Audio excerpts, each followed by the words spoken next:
Hi. So this is just a little side video on insulation, wool insulation.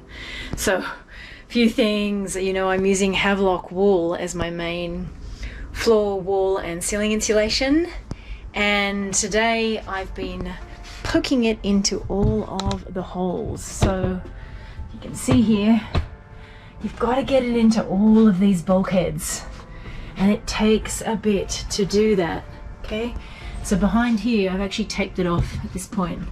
Behind here in this little bulkhead, and up this one, and inside this one, and above here in this one, and down here in this one, I have been shoving wool.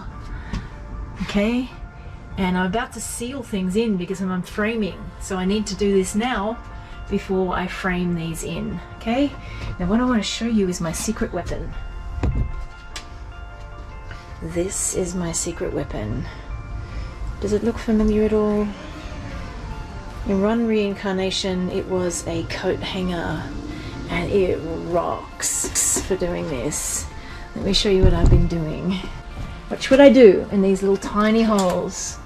I poke in some wool, and then I shove it into place. Okay? It is amazing. And I've just got like a little round, can you see that? A little round thing on the end, and I can bend it however I want to get it into these holes, get it down into all these little places. All of this is going to help big time. So that's my little tip for the day, my secret weapon. While I'm on insulation, I've also poked as much insulation I could above my headboard over my cabin.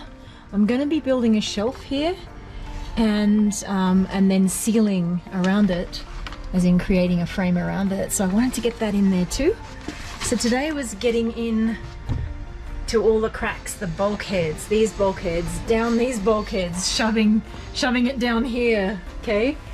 The reason why I'm not doing all of the insulation in the walls is, as you can see, I've actually taped over some of what I've done because I don't want sawdust and dust to get in there. But at the same rate, it's important for your insulation to breathe.